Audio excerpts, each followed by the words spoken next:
বন্ধুরা, welcome to RT blog and entertainment. এই মুহূর্তে আমরা চলেছি কিন্তু মা শীতলা মায়ের একটি পুজো স্থানে।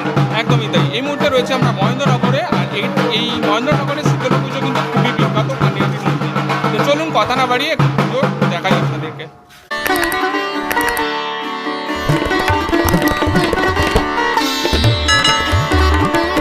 তো বন্ধুরা, এই মুহূর্তে রয়েছি মহেন্দ্রনগর শীতলা মন্দিরের ঠিক সামনে।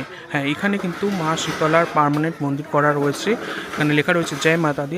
ভিতরে কিন্তু শ্বেত পাথরের মাতৃ প্রতিমা রয়েছে। আর এখানে কিন্তু হচ্ছে বিশাল আয়োজন করে শীতলা পুজো আজকে শনিবারের দিনে। এখানে মন্দিরের ঠিক সামনেটা, মন্দিরটা একদম চার রাস্তার মুখে, যেমন এদিকে একটা রাস্তা, ওদিকে রাস্তা, এদিকে রাস্তা যেটা হচ্ছে মহেন্দ্রনগর অটো স্ট্যান্ড, এবং এদিকে আর একটা রাস্তা রয়েছে। চার রাস্তার মোড়ের মাথায় মন্দিরটা রয়েছে। এখানেই কিন্তু পুজোটা হচ্ছে। এখানে পাড়ার মহিলারা কিন্তু এই পুজোয় অংশগ্রহণ করেছেন। এই জায়গাতে কিন্তু দেখছেন অলরেডি ফুল এবং যে ফল কাটা হচ্ছে সেগুলো কিন্তু এখানে কাজ করা হচ্ছে। যেমন সামনে একজন রয়েছেন, এখানে দুব্বো বাঁচছেন, এখানে ফুল ফল প্রসাদ এগুলো রাখা রয়েছে। মানে পুজোর সামগ্রী যা যা আয়োজন করা সেটা কিন্তু পাড়ার সকল মহিলারা মিলে কিন্তু এখানে সে আয়োজন করছেন। এবং আরও বেশ কিছু মহিলারা কিন্তু এখানে অলরেডি ঢাক নিয়ে এবং কুলো নিয়ে যে বেরোয় সেখানে রয়েছেন, যেটা আপনাদের দেখাচ্ছি।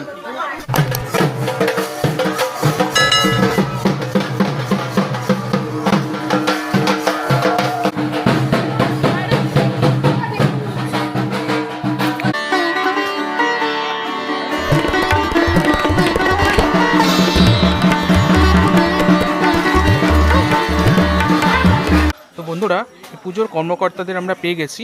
তো আপনাদের থেকে একটু জানতে চাইবো এই পুজোর ইতিহাস সম্বন্ধে। দেখুন, পুজোর ইতিহাস সম্বন্ধে যেটা বলা, আমার থেকে প্রবীণ এখানে সুনীল কাকু আছে, বাপি কাকু আছে, ওনারা খুব ভালো বলতে পারবেন। বাট আমি বিগত ধরুন 40-42 বছর, মানে আমার বয়সের থেকে ধরুন 4-5 বছর পর থেকে আমি এই পুজোটা দেখছি। আমার বাড়ির পাশের পুজো। আর ধরুন মোটামুটি 70-এর কাছাকাছি এটা বলতে পারি। এবার ধরুন সালের বাকবিতণ্ডা থাকবেই, 69 হতে পারে, 71 হতে পারে, বাট আপনি রামসাম 70 বছর ধরে চলতে পারেন। আর একটা সবচেয়ে যেটা বিশেষত্ব এই পুজোটা, মানে আমাদের নাটাগড় মহিলানগর, এখানে প্রায় ধরুন জনসংখ্যা প্রচুর, আমাদের সবচেয়ে প্রাচীনতম পুজো এটা। প্রবীণদের কাছ থেকে শোনা, এটাই আমাদের কাছে খুব গর্বের ব্যাপার যে পুজোটা আমাদের সবচেয়ে প্রাচীনতম পুজো। আজকে এই অঞ্চলে প্রচুর পুজো বিভক্ত হয়ে গেছে, কিন্তু এটা যে পান্তা পোশাক বলে, যে আজকে কারুর বাড়িতে আমাদের এখানে রান্না হয় না, ইভেন পাড়ার যে বাজার আছে সে বাজারও কিন্তু বসে না, দোকানা বাজার, কারণ কেউই বাজারে যাবে না, কারুরই রান্না হয় না, সবই কতদিনের পান্তা পোশাকই আর চলে। তো প্রত্যেকটা লোক মানেন, প্রচুর পুজো পড়েছেন। আপনারা যদি দেখে থাকবেন এখানে যা পুজো পড়ে, নিয়ারাবার ধরুন 750-800 পুজো পড়ে। এখানে পুজো রিলেটেড আর কি কি হয়ে থাকে? পুজো রিলেটেড দেখুন, অলরেডি আমাদের গতকাল থেকে শুরু হয়ে গেছে। গতকাল প্রায় 60 জন বাচ্চার একটা গ্যাদারিংয়ে বসে এখন প্রতিযোগিতা হয়েছিল।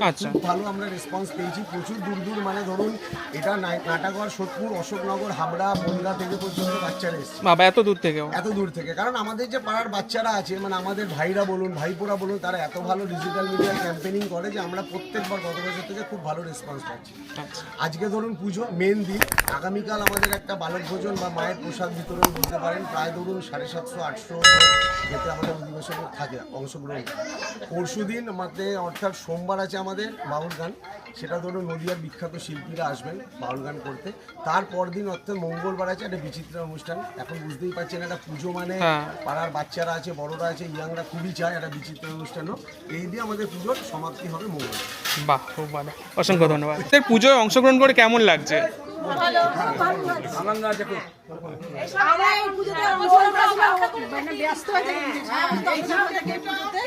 অপেক্ষায় থাকেন একদম। আগের দিন থেকে আমাদের আয়োজন হবে, আমাদের পান্তা করতে পুরো এনজয় করে পুজোটা কাটতে থাকে।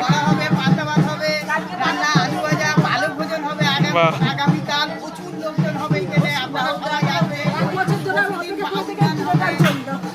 বাহ, ধন্যবাদ। তো বন্ধুরা, আপনাদের কাছে তুলে ধরলাম নাটাগড় মহেন্দ্রনগরে সবচেয়ে প্রাচীন শীতলা মায়ের পুজো। একদমই তাই, শীতলা মায়ের পুজো। এখানে কিন্তু শীতলা মায়ের পুজো বিভিন্ন জায়গায় হয়ে থাকে, এখানে কিন্তু অনেক বড় করে হয়। জানতেই পারলেন গতকাল এখানে আঁকা প্রতিযোগিতা হয়েছে, আজকে পুজো হচ্ছে এবং আগামীকাল রয়েছে ভোজন, তারপরে রয়েছে সাংস্কৃতিক অনুষ্ঠান।